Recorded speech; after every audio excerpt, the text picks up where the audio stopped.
Tuhan, kita tundukkan kepala dan kita berdoa.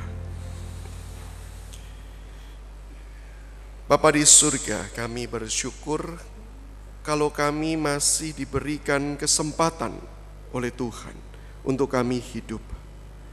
Bukan saja hidup, tetapi kami juga diberikan tuntunan untuk kami menjalani hidup kami dengan penuh arti.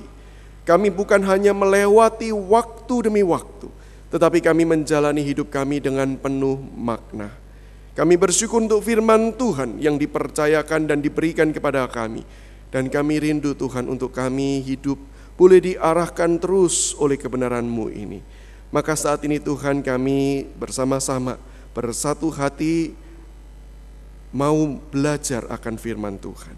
Urapi setiap kami, celikkan mata rohani kami, bantu dan tolong kami bukan hanya mengerti firman, tetapi juga boleh melakukannya di dalam kehidupan kami, sehingga sungguh setiap kami termasuk hamba-Mu diubahkan oleh Engkau sendiri. Dengar doa kami ya Tuhan, demi Yesus Kristus Tuhan kami berdoa dan bersyukur. Amin. Shalom Bapak Ibu dan Saudara dikasihi Tuhan. Shalom. Ya, saya bersyukur sekaligus juga memperingati hari atau bulan memaafkan. Maka jikalau saya punya kesalahan, mohon dimaafkan ya. Kalau nggak ada, ya nggak apa-apa sih. Kan nggak apa-apa juga kalau nggak berbuat salah ya.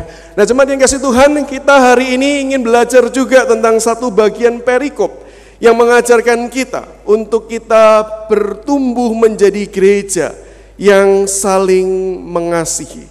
Maka Bapak Ibu sekalian, mari kita membuka bersama-sama Injil Yohanes pasal yang ke-13 ayat 31 hingga ke-35.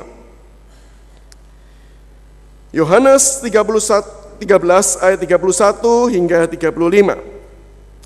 Demikianlah bunyi firman Tuhan. Sesudah Yudas pergi, berkatalah Yesus, sekarang anak manusia dipermuliakan dan Allah dipermuliakan di dalam Dia. Jikalau Allah dipermuliakan di dalam Dia, Allah akan mempermuliakan Dia juga di dalam dirinya dan akan mempermuliakan Dia dengan segera. Hai anak-anakku, hanya seketika saja lagi aku ada bersama kamu. Kamu akan mencari aku, dan seperti yang telah kukatakan kepada orang-orang Yahudi, ke tempat aku pergi tidak mungkin kamu datang. Demikian pula aku mengatakannya sekarang juga kepadamu. Aku memberikan perintah baru kepada kamu, yaitu supaya kamu saling mengasihi, sama seperti aku telah mengasihi kamu. Demikian pula kamu harus saling mengasihi. Dengan demikian semua orang akan tahu bahwa kamu adalah murid-muridku, yaitu jikalau kamu saling mengasihi. Nah, Bapak Ibu, saya ingin mengajak kita memperhatikan bukan cuma bagian firman Tuhan ini, tetapi konteks dekat dari bagian ini, yaitu bagian di atasnya, yaitu Yohanes pasal 13 ayat 12 sampai 17. Saya akan bacakan sekaligus untuk kita. Sesudah ia membasuh kaki mereka, ia mengenakan pakaiannya dan kembali ke tempatnya, lalu ia berkata kepada mereka, mengertikah kamu apa yang telah kuperbuat kepadamu? Kamu menyebut aku guru dan Tuhan, dan katamu itu tepat, sebab memang akulah guru dan Tuhan. Jadi jikalau aku membasuh kakimu, aku yang adalah Tuhan dan gurumu, maka kamu pun wajib saling membasuh kakimu. Sebab aku telah memberikan suatu teladan kepada kamu, supaya kamu juga berbuat sama seperti yang telah kuperbuat kepadamu. Aku berkata kepadamu, sesungguhnya seorang hamba tidaklah lebih tinggi daripada tuannya, ataupun seorang utusan daripada dia yang mengutusnya. Jikalau kamu tahu semua ini, maka berbahagialah kamu jika kamu melakukannya. Demikian jauh firman Tuhan dibacakan. Selamat dan berbahagia kita yang membaca, merenungkan, dan kemudian melakukan firman Tuhan ini di dalam kehidupan kita hari lepas hari.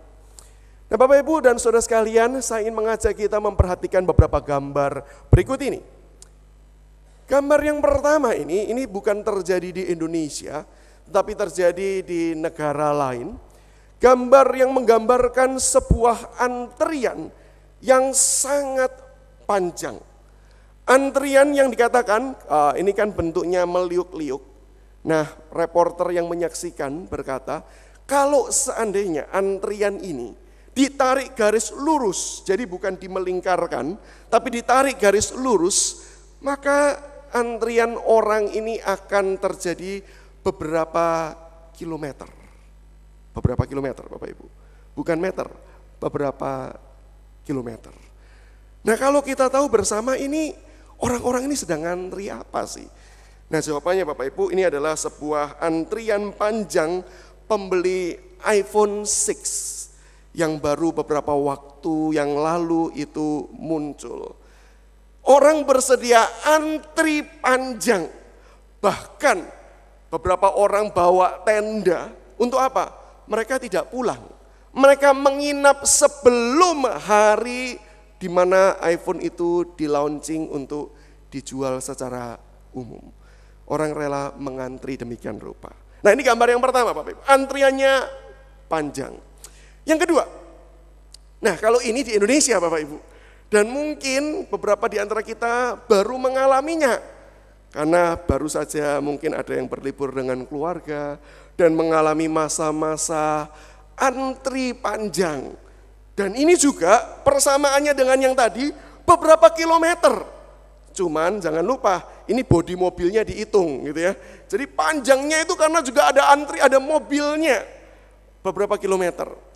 Nah, antrian-antrian seperti ini kenapa sih terjadi? Selain karena faktor mudik, ini salah satu berita yang saya ambil, antrian yang panjang ini terjadi di jalan tol karena ada tutulan. Jadi mobil dengan mobil itu tutulan itu ya, tabrakan kecil. Saya katakan tutulan itu untuk menggambarkan tabrakan kecil. Tapi tabrakan kecil itu saja mengakibatkan antrian yang panjang. Dua gambar ini sama-sama gambar tentang antrian. Yang satu mengantri membeli iPhone, sebuah gadget. Yang satu mengantri karena ada kecelakaan yang terjadi. Dua-duanya sama-sama ngantri, dua-duanya sama-sama melelahkan.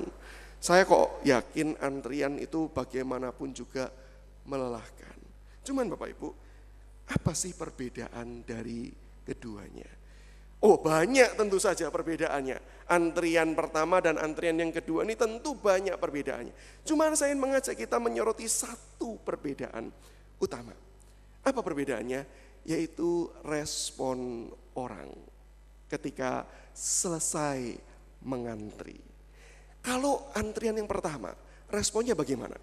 Nah ini nih, selfie atau minta orang fotoin gitu kan ya. Dan wajahnya perhatikan, senyum, menunjukkan gadget yang telah dibelinya dengan bangga. Bahkan mungkin ada yang langsung dibuka, dipakai di tempat, langsung pakai untuk selfie. Orang senang, dan kalau boleh saya bahasakan dengan satu frasa.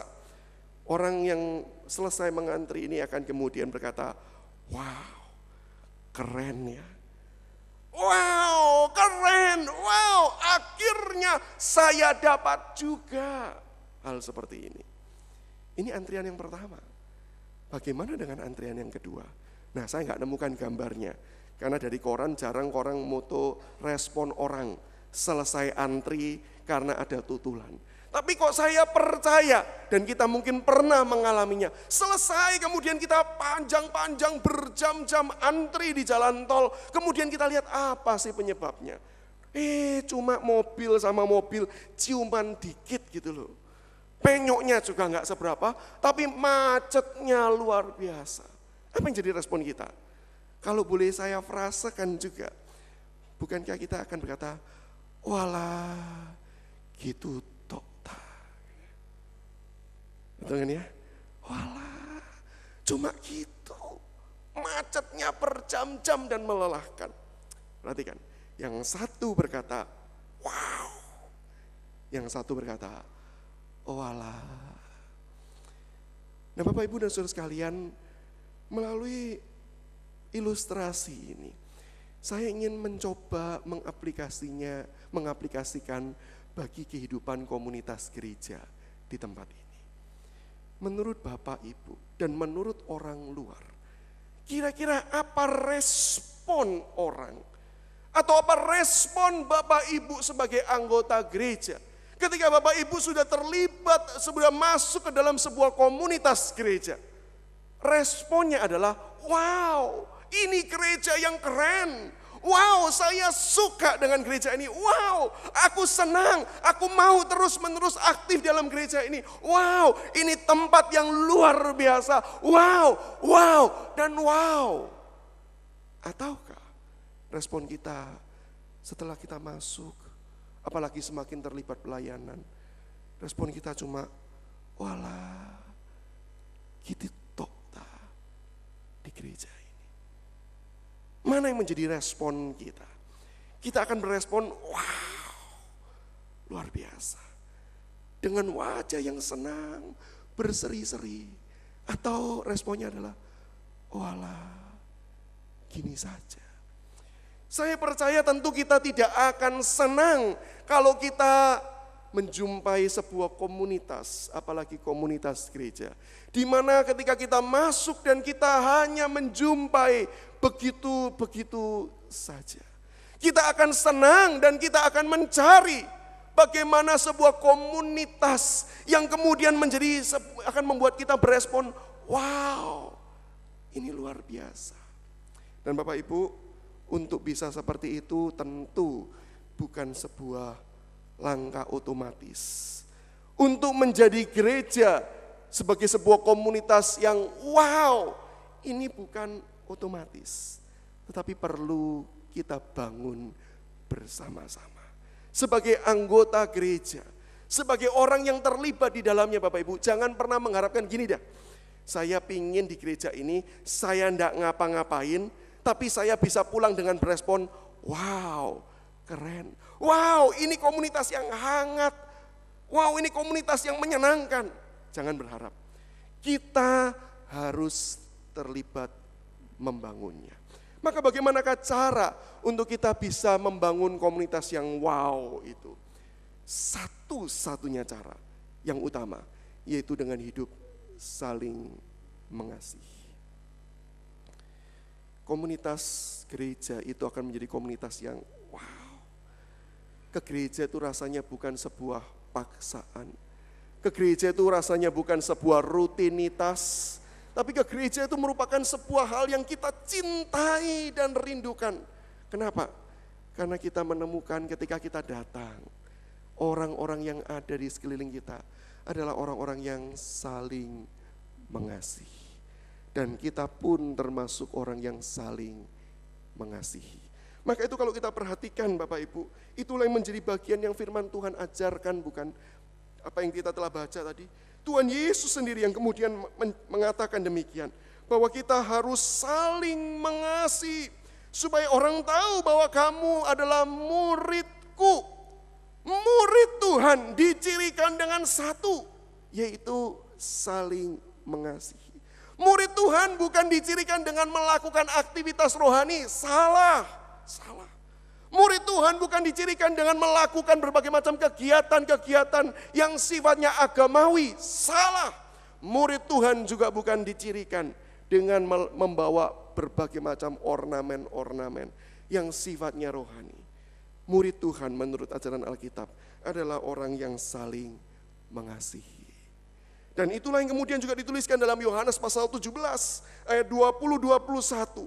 Dan bukan untuk mereka ini saja aku berdoa, kata Yesus, tetapi juga untuk orang-orang yang percaya kepadaku oleh pemberitaan mereka. Siapa itu? Yaitu orang-orang Kristen generasi-generasi selanjutnya, bahkan termasuk kita. Apa kata Tuhan Yesus? Apa isi doanya? Supaya mereka semua menjadi satu, sama seperti Engkau ya Bapa di dalam aku dan aku di dalam Engkau, agar mereka juga di dalam kita, supaya dunia percaya bahwa Engkaulah yang telah mengutus aku. Tuhan ingin kita menjadi satu. Pertanyaannya bagaimana caranya menjadi satu? Bukan diseragamkan, tapi dengan saling mengasihi satu dengan yang lain. Maka disitulah kita akan menjadi satu. Sekali lagi, ciri umat Tuhan, ciri yang Tuhan inginkan. Dan bagaimana cara membangun komunitas yang wow. yaitu dengan cara saling mengasihi. Kasih yang seperti apa sih? Kasih yang saling mengasihi ini. Oh Bapak Ibu, ketika saya menyelidiki bagian ini, sangat banyak, sangat luas. Maka Bapak Ibu, kalau mau disampaikan semua, tidak cukup cuma 30-40 menit, terlalu panjang. Maka saya harus memilih bagian mana yang menurut saya, di dalam pergumulan saya, ini penting bagi setiap kita. Setelah saya pilih-pilih Bapak Ibu, saya harus jujur berkata bahwa kok rasanya semuanya penting ya. Nggak ada bagian yang nggak penting. Tetapi karena waktu yang terbatas Bapak Ibu, maka saya ingin membagi menjadi 3 saja. Nah Bapak Ibu, untuk membahas satu saja waktunya cukup panjang, maka karena saya diundang 3 kali kebaktian di tempat ini untuk menyampaikan firman, maka saya akan menyampaikan 3 khotbah berbeda dengan sebuah topik poin yang sama, yaitu saling mengasihi. Di bagian pertama ini kita akan belajar saling mengasihi itu kasih yang seperti apa sih? Yaitu kasih yang mau melayani. Nah di bagian yang pertama ya. Nanti di bagian kedua kita akan belajar bahwa kasih itu Tuhan minta bukan sekedar supaya kita saling mengasihi, tapi ada tujuannya. Yaitu apa? Supaya nama Tuhan dikenal. Gereja yang saling mengasihi akan menjadi gereja yang punya daya tarik tersendiri. Nah kita akan melihat itu dalam bagian kedua, dan di bagian yang ketiga kita akan belajar melihat kasih yang berupa teguran. Nah Bapak Ibu, kalau ada kesempatan saya mengundang kita boleh baktian sama-sama. Nggak usah 3 kali, nggak apa-apa gitu ya. Paling nggak kan sudah 1 kali. Tapi kalau mau dengar komplit ya datang ketiga-tiganya. Nah kita masuk sekarang bagian yang pertama, yaitu kasih dan pelayanan. Saling mengasihi itu ditunjukkan dengan cara melayani. Maka Bapak Ibu, hari ini pertanyaannya, kalau kita mau membangun komunitas yang wow tadi, caranya bagaimana? Dengan saling mengasihi. Maka kalau saling mengasihi, itu bagaimana caranya saling mengasihi? Ditunjukkan dengan saling melayani. Dari bagian hal ini kita tahu bersama bahwa setiap orang harus melayani. Setiap orang harus ambil bagian di dalam kehidupan pelayanan. Karena ketika kita mau melayani sesama kita, mau melayani Tuhan melalui melayani sesama, disitulah kasih itu baru akan berwujud. Disitulah kasih bukan sekedar menjadi sebuah teori, tetapi kasih menjadi sebuah aksi nyata. Dan ketika kasih menjadi sebuah aksi nyata, disitulah komunitas wow akan terbangun. Maka apa prinsip-prinsip pelayanan yang perlu kita perhatikan bersama-sama, yang kita pelajari dari teladan Tuhan Yesus? Yang pertama Bapak Ibu, ketika kita berbicara soal pelayanan, jangan pertama-tama yang kita tanyakan adalah, aku mau pelayanan apa? Jangan, itu salah. Jangan bertanya tentang aku ini mau ambil bagian dalam pelayanan apa, aku lo nggak bisa apa-apa. Salah. Karena ajaran Alkitab berbicara tentang pelayanan. Pertama-tama pelayanan itu berbicara tentang hati yang merendah. Bukan berbicara soal aktivitasnya, tapi berbicara tentang sikap hati yang mau merendah. Dari mana saya memperoleh kesimpulan ini? Bapak Ibu, saya mengajak kita coba perhatikan konteks tadi Yohanes 13 bagian yang atas, yaitu tentang Yesus membasuh kaki para murid. Tadi sudah saya bacakan, dan kalau kita perhatikan dengan serius Bapak Ibu, Tuhan Yesus ini kan memberikan teladan, dan Tuhan Yesus memberikan perintah. Maka kalimatnya apa? Yaitu ayat 14-15, aku telah memberikan suatu teladan kepada kamu, supaya kamu juga berbuat sama seperti yang telah kuperintahkan kepadamu. Perintahkan, perhatikan kata itu. Bapak Ibu, bukankah ini aneh? Saya kok melihat ini ada 2 keanehan. Keanehan yang pertama yaitu apa? Yaitu ini, kalau kita katakan ini adalah perintah Tuhan Yesus. Coba deh Bapak Ibu, kita cari sepanjang Alkitab Perjanjian Baru, pernahkah dicatat kembali para murid saling membasuh kaki? Pernah nggak? Saya coba cari Bapak Ibu, dan tidak ada. Tidak ada memang bukan berarti para murid tidak melakukan. Betul, tetapi kalau ini perintah, berarti kan Tuhan ingin dilakukan. Dan kalau memang ini penting, harusnya dicatat dong. Tapi kenapa kok bagian ini tidak dicatat? Kenapa para murid tidak pernah dicatat melakukan perintah Tuhan ini? Padahal ini perintah dan Tuhan teladankan sendiri. Wow, ini sebuah keanehan. Keanehan yang kedua apa? Keanehan yang kedua yaitu dari ucapan Tuhan Yesus yang kemudian berkata demikian. Aku berkata padamu sesungguhnya, atau dalam bahasa aslinya sesungguh-sungguhnya, really, dengan sungguh-sungguh, truly, I spoke to you. Dia berkata demikian, truly, diulang 2 kali. Tuhan Yesus berkata apa? Seorang hamba tidaklah lebih tinggi dari tuannya, atau seorang utusan daripada dia yang mengutusnya. Loh Bapak Ibu, kalimatnya ini bukankah kalimat yang sebenarnya tidak usah diucapkan? Yang namanya hamba jelas lebih rendah. Yang namanya Tuhan pasti lebih tinggi. Yang namanya diutus, messenger, apostolos, diutus, ya pasti dia lebih rendah. Maka bisa diberikan perintah. Bukan yang mengutus, yang lebih tinggi. Maka buat apa sih Tuhan Yesus mengucapkan kalimat yang sudah jelas faktanya? Dan bahkan didahului dengan kata truly, sesungguh-sungguhnya. Artinya apa? Tuhan meminta kita memperhatikan dengan serius hal tersebut. Dan kita sudah tahu, ya tahulah namanya pembantu ya lebih rendah. Namanya Tuhan bosnya lebih tinggi. Nggak usah dijelasin, sudah ngerti. Nah bukankah ini aneh ucapan Tuhan Yesus? Kenapa Tuhan Yesus mengucapkan seperti ini? Kenapa ada 2 keanehan ini? Bapak Ibu, disinilah saya ingin mengajak kita melihat kesimpulannya apa. 2 keanehan tersebut sebenarnya ingin memberikan sebuah pengajaran. Pengajarannya apa? Yang Tuhan minta, yang Tuhan inginkan, yang Tuhan tekankan dalam bagian ini. Bukan pertama-tama berbicara soal aktivitas, tetapi berbicara soal hati. Maka tidak masalah kalau Alkitab tidak pernah kembali mencatat para murid saling membasuh kaki mereka. Tuhan Yesus jelaskan, Tuhan Yesus beri perintah. Perintahnya apa?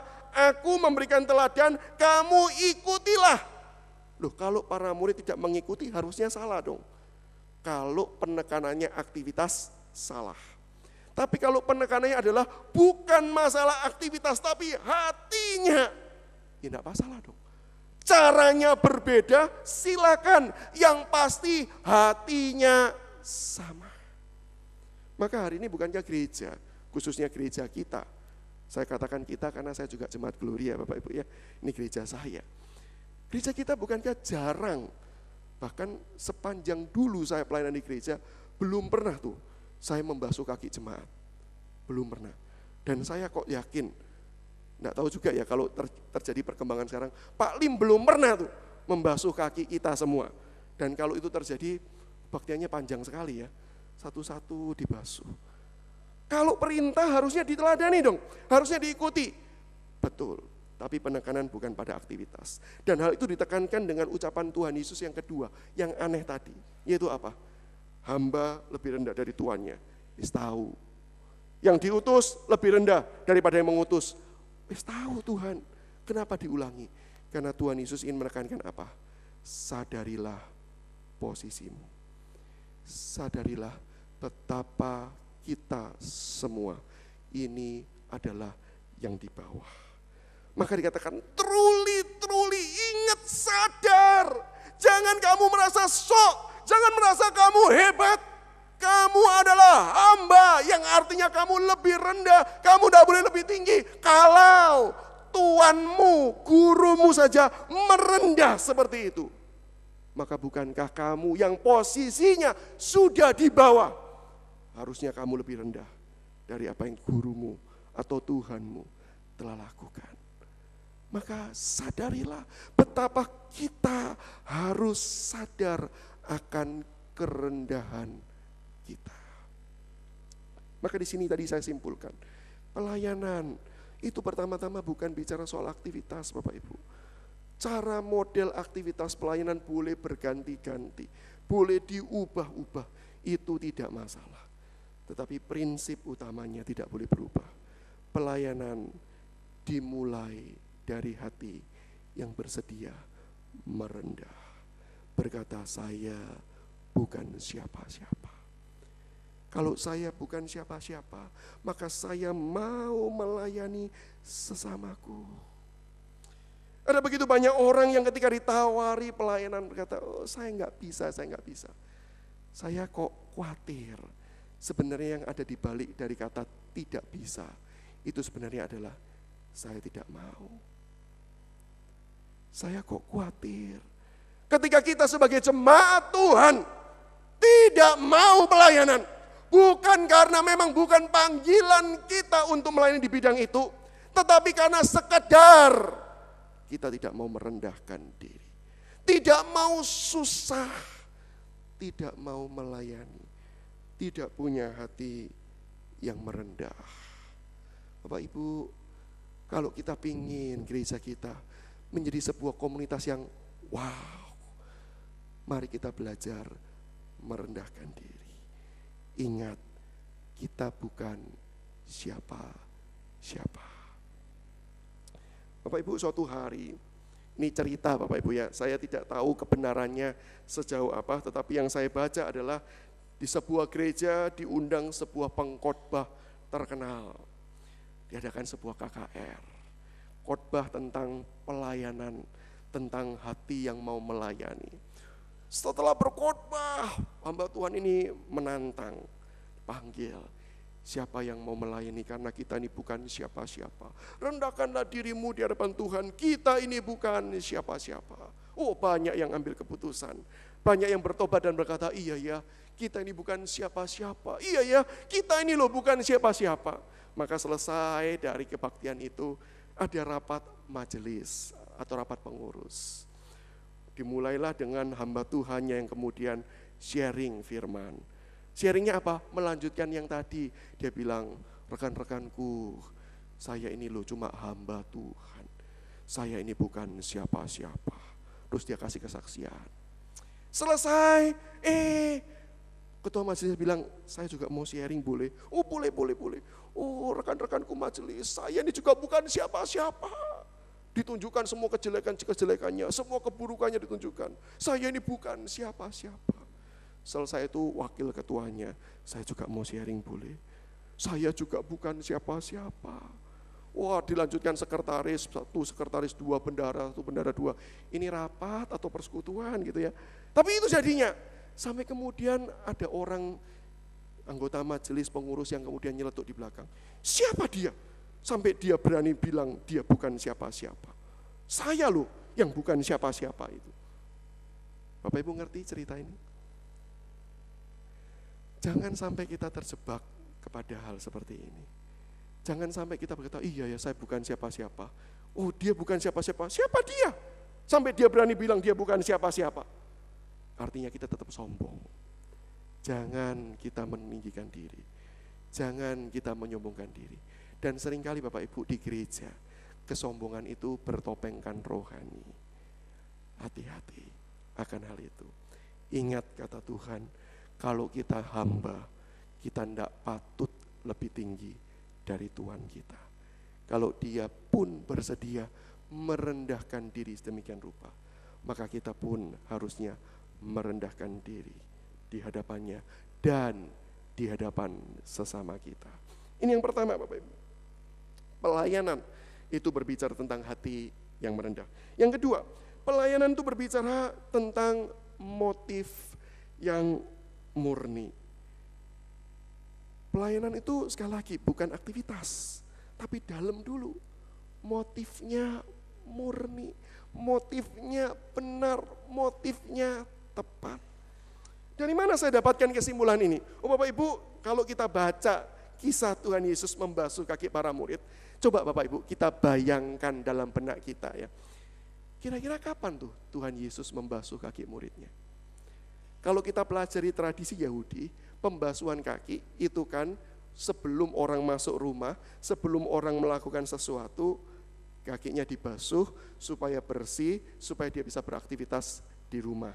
Kenapa? Karena jalannya berdebu dan waktu itu belum ada sandal, belum ada Crocs Bapak Ibu ya, itu cuma pakai kasut dan itu pasti berdebu.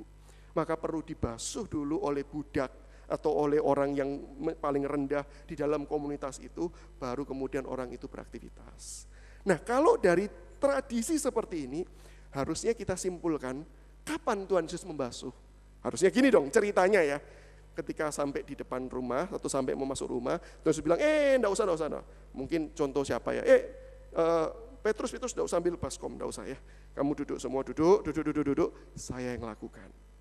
Jadi sebelum ngapain, sebelum makan, dan sebelum foto bersama, itu kan banyak orang bilang, apa yang dilakukan para murid dan Tuhan Yesus selesai perjamuan sebelum pergi ke Taman Getsemani, foto bersama, maka kita punya fotonya sekarang kan ya. Nah, sebelum itu semua, apa yang dilakukan? Yaitu Yesus yang kemudian suruh para murid duduk, basuh. Tapi kalau kita baca Alkitab kita, yang terjadi bukan seperti itu. Menjadi bukan seperti itu. Kalau kita perhatikan ayat kedua, Bapak Ibu. Di ayat kedua, itu LI berkata bahwa, LI menuliskan di dalam bagian ini, sewaktu makan, kemudian Yesus bangkit berdiri. Sewaktu makan, Yudas dibisiki oleh iblis. Selesai itu, Yesus berdiri. Berarti sudah makan dulu. Sudah menikmati santapan dulu. Dan itu didukung dalam terjemahan-terjemahan yang lain yang menurut saya juga tepat, berkata yaitu meal in progress. Jadi sudah makan dulu. Atau kemudian ESV yang menuliskan during supper. Selama ketika mereka sedang menikmati makanan itu, kemudian Yesus tiba-tiba berdiri dan tiba-tiba membasuh kaki para murid. Nah, kita kan jadi berpikir, ngapain ya? Ngapain? Apa tujuan Yesus seperti itu? Kenapa kok di tengah-tengah makan, Yesus justru melakukan hal seperti itu? Nah, kalau kita amati Bapak Ibu, Yohanes mencatat dengan sangat rinci. Yesus bukan tiba-tiba makan, sudah senang-senang gitu ya. Nambah lagi. Terus Yesus pikir, lupa. Tadi kan sudah tak rencanain, mau basuh kaki, waduh lupa. Wes kalian makan loh, tak ambil baskom dulu. Bukan karena Yesus lupa. Tapi Yohanes mencatat di pasal kedua, iblis membisikkan rencana busuk dalam hati Yudas. Dan setelah itu, setelah iblis membisikkan dan Yudas confirm, yes, itu yang kulakukan. Perhatikan, di titik itulah Yesus tahu, ayat yang keempat, Yesus tahu apa yang direncanakan. Yesus tahu waktunya sebentar lagi. Di poin itulah Yesus berdiri dan melayani. Melayani siapa? Murid-murid termasuk Yudas. Dan menurut saya inilah poin pentingnya. Kenapa Yesus membasuh kaki para murid di tengah-tengah perjamuan? Karena bukan Tuhan Yesus tujuannya sekedar mau memberikan teladan melayani. Karena tujuan Yesus adalah juga Yesus tahu bahwa sebentar lagi dia dikhianati. Yesus tahu sebentar lagi dia dijual oleh Yudas. Yesus tahu sebentar lagi dia disangkali oleh Petrus. Yesus tahu sebentar lagi mereka semua akan meninggalkan. Di poin itulah Yesus justru melayani. Di titik itulah Yesus justru menunjukkan, walaupun kamu semua akan menyakiti hatiku, tapi inilah yang akan kulakukan. Aku tetap mengasihi kalian. Aku tetap mau melayani kalian. Aku tetap mau melakukan yang terbaik untuk kalian. Maka bukankah ini menggambarkan motif yang murni dari pelayanan? Yesus tidak mendapatkan keuntungan apapun dari pelayanan itu. Justru kepada orang-orang yang menyakiti dia, Yesus melakukan pelayanan yang terbaik.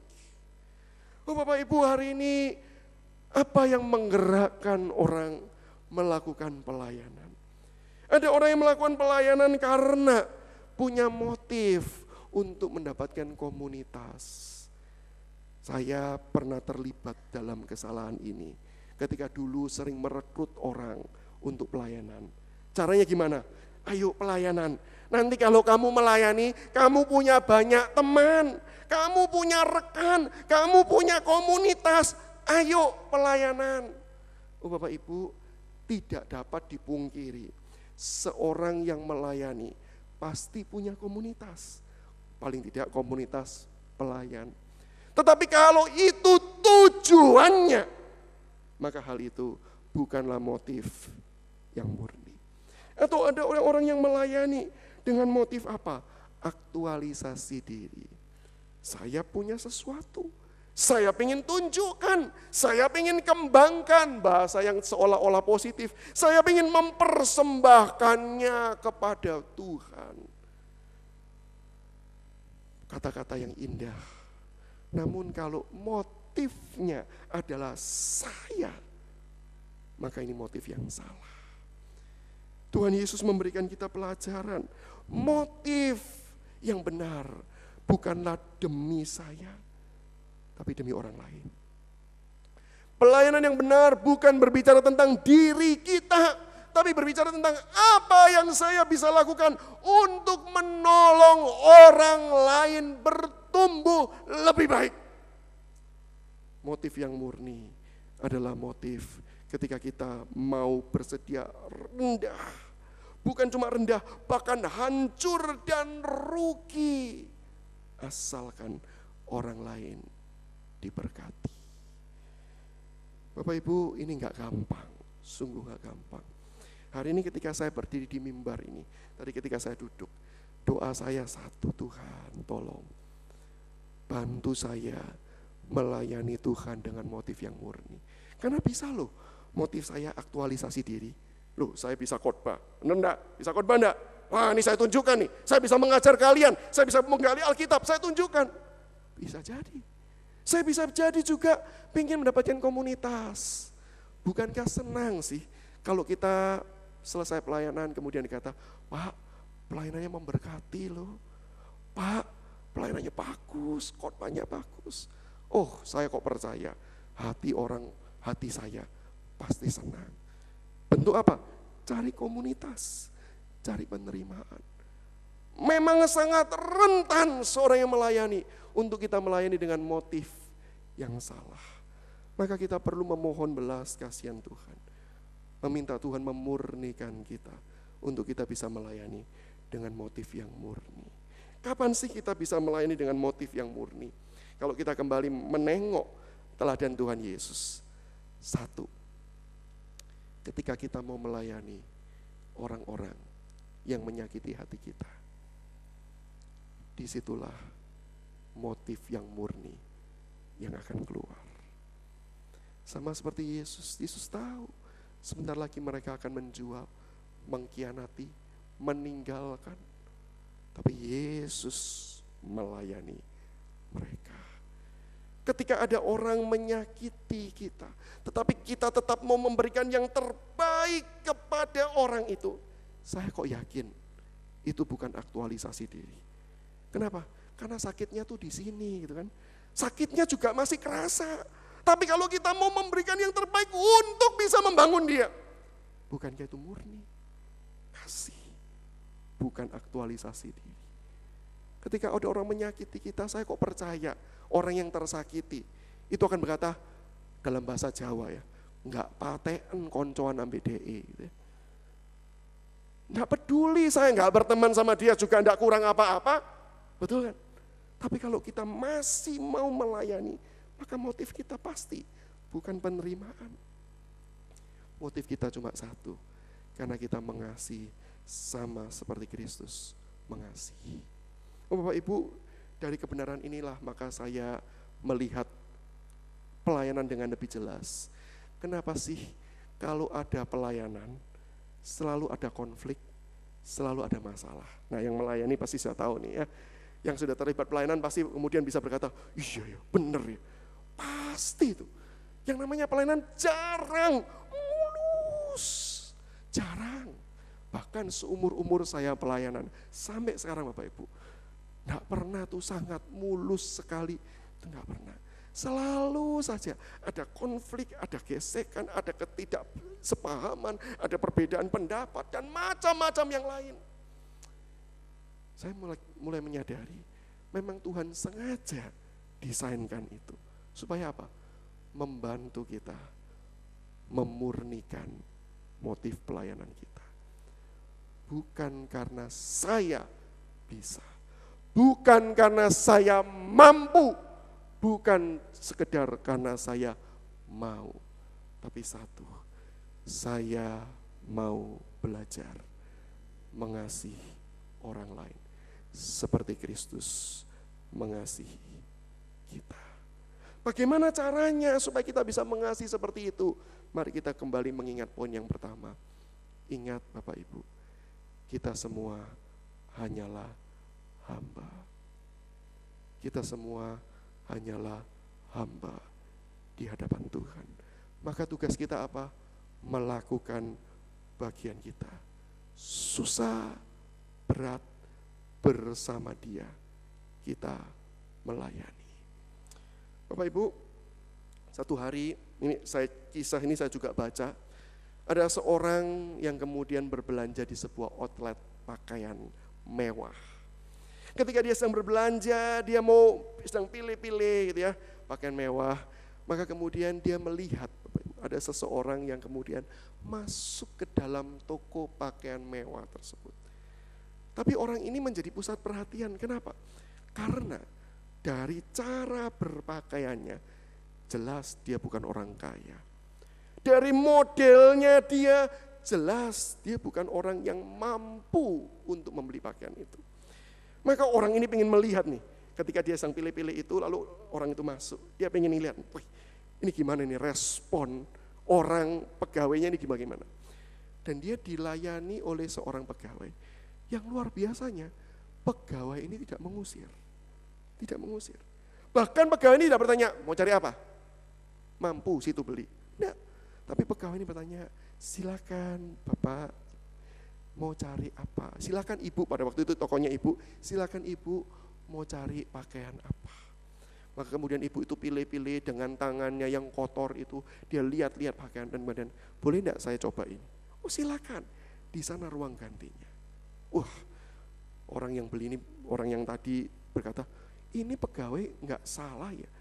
Enggak mungkin lah orang ini beli. Maka dia senggol istrinya.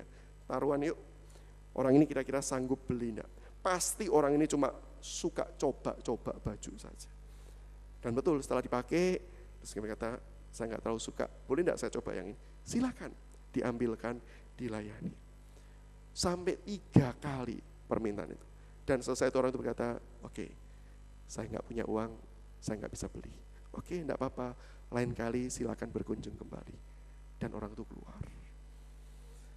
Lalu pasangan yang tadi mau belanja itu terheran-heran dan kemudian dia bertanya kepada pegawai itu. Bu, kenapa? Ibu tahu dong bahwa orang itu enggak sanggup beli. Kok masih dilayani? Kok masih mau melayani secara baik seperti itu? Kenapa mau seperti itu? Jawaban yang mengejutkan dia dapatkan dari pegawai toko itu. Dia berkata demikian, Pak, saya hanyalah pegawai toko. Tugas saya satu, melayani semua orang yang datang ke tempat ini. Bukan tanggung jawab dan bukan tugas saya memilah dan memilih orang ini layak atau tidak membeli pakaian. Tugas saya hanya satu, melayani siapapun juga. Hari ini tugas kita hanyalah melayani. Karena kita hanyalah hamba. Bukan menentukan siapa yang layak kita layani. Setiap orang harus kita layani. Maka Bapak Ibu, maukah kita mengasihi dengan saling melayani sebagaimana Kristus telah melayani setiap kita. Mari kita tundukkan kepala dan kita berdoa.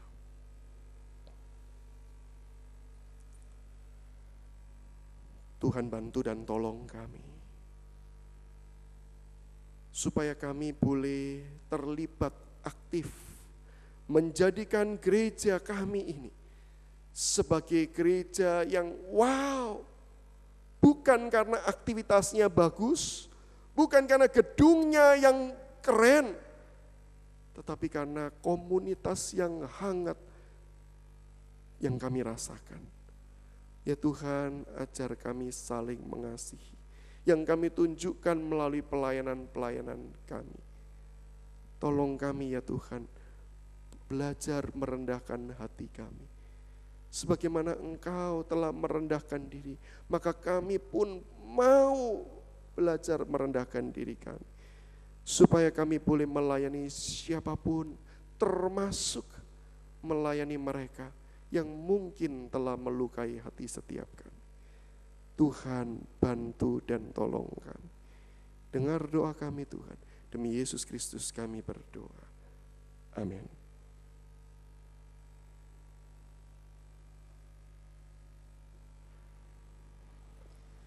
Terima kasih Pak Samuel untuk firman Tuhan yang sudah disampaikan bagi setiap kita. Berikut ini ada beberapa pengumuman. Pertama kan dari tayangan LCD.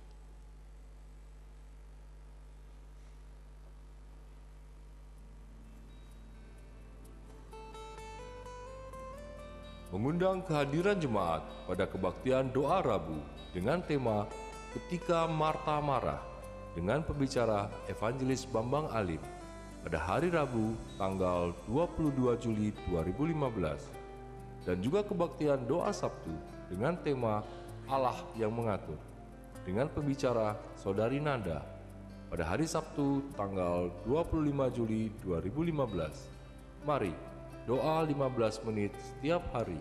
Jemaat yang berusia 50 tahun ke atas diundang pada persekutuan Yongqing bertemakan kekuatan baru dengan pembicara Evangelis Lim Sin Leong pada hari Senin tanggal 27 Juli 2015 dimulai jam 5 sore. Dan sebelum persekutuan berlangsung akan diadakan pemeriksaan tekanan darah gratis dan pemeriksaan gula darah dengan biaya 10.000 per orang, bertempat di Aula Gihon pada jam setengah 4 hingga setengah 5 sore. Gloria Senior Care semester kedua dimulai bulan Agustus hingga November 2015, setiap hari Selasa jam setengah 9 hingga 1 siang. Pendaftaran dapat dilakukan setelah kebaktian umum 1, 2, dan 3 dengan biaya Rp300.000 per orang. Mari daftarkan orang tua, opa, oma untuk mengikuti Gloria Senior Care.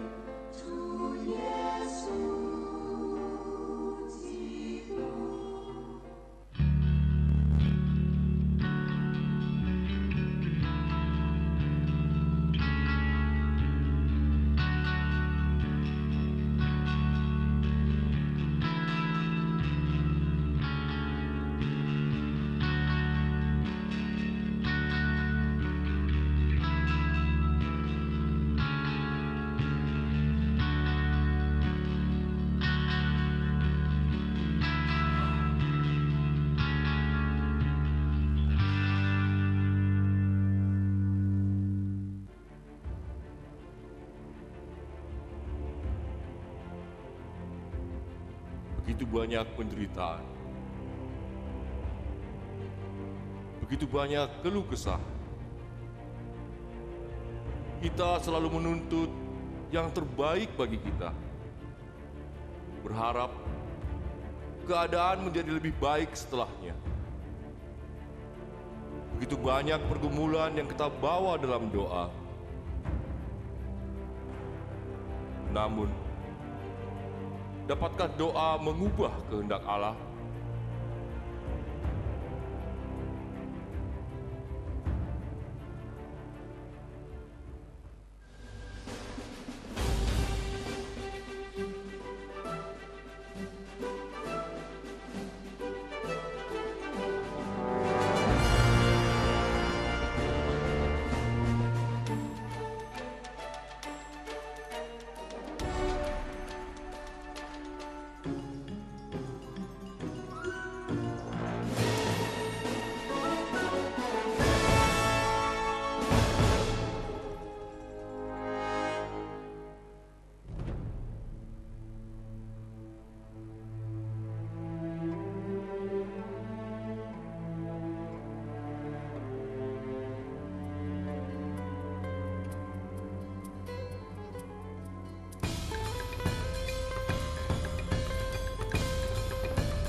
kelas katekisasi pranikah dimulai hari Selasa tanggal 4 Agustus 2015 jam 7 malam bertempat di ruang rapat.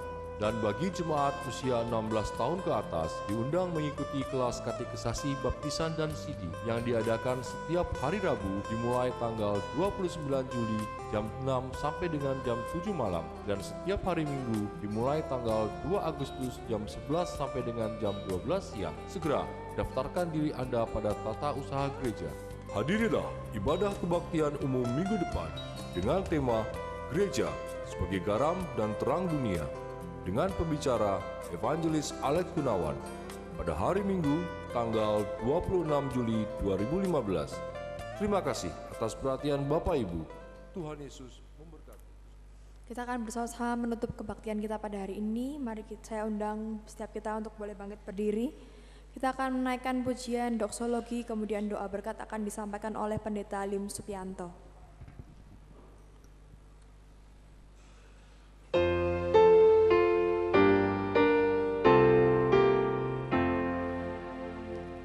Puji Allah Bapa Putra, puji Allah Roh Kudus, ketiganya yang esa, pohon selamat sumber berkah.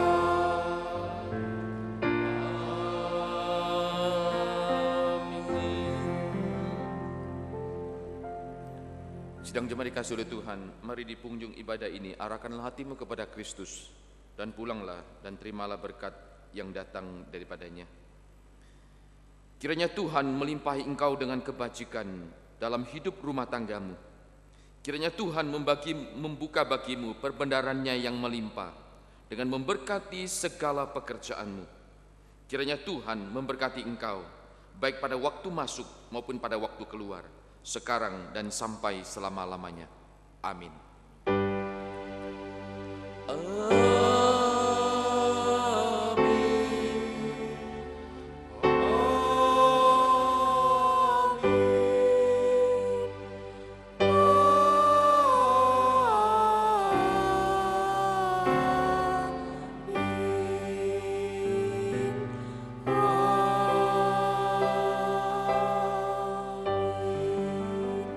Silakan duduk saat teduh.